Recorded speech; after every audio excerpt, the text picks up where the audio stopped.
ప్రపంచ ఫుట్బాల్ దిగ్గజం Lionel messy భారత పర్యటనకు వచ్చిన సంగతి తెలిసిందే. 3 రోజుల పాటు ఆయన ఇండియాలో పర్యటించనున్నారు.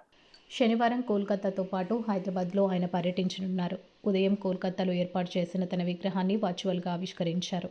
అనంతరం స్టాల్ లేక స్టేడియానికి ఆయన వెళ్లారు. కేవలం 10 నిమిషాలు మాత్రమే ఆయన అక్కడ ఉన్నారు. వెంటనే అక్కడి నుంచి వెళ్లిపోయారు. ఆయనను చూడ్డానికి వచ్చిన ఫ్యాన్స్ తీవ్ర ఆగ్రహానికి గురయ్యారు. మ్యాచ్ ఆడతానని చెప్పి ఆడకుండా వెళ్లారని ఫ్యాన్స్ తీవ్ర స్థాయిలో రెచ్చిపోయారు. ఆగ్రహం వ్యక్తం చేస్తూ స్టేడియంలో కుర్చీలు విరగ్గొట్టారు. విరగ్గొట్టిన కుర్చీలను స్టాల్ లేక్ స్టేడియంలోని ట్రాక్పై పడేశారు. ప్రస్తుతం ఇందుకు సంబంధించిన ఫోటోలు, వీడియోలు సోషల్ మీడియాలో వైరల్గా మారాయి. ఇక ఈ సంఘటనపై పశ్చిమ బెంగాల్ ముఖ్యమంత్రి మమతా బెనర్జీ స్పందించారు. మెస్సీకి క్షమాపణ చెప్పారు. ఈ మేరకు ఎక్స్ ఖాతాలో ఓ పోస్ట్ పెట్టారు. ఆ పోస్టులో సాల్ట్ లేక స్టేడియంలో నిర్వహణ లోపం గురించి తెలిసి షాక్కు గురయ్యాను. బాధ కూడా వేసింది. నేను స్టేడియానికి వస్తూ ఉన్నాను.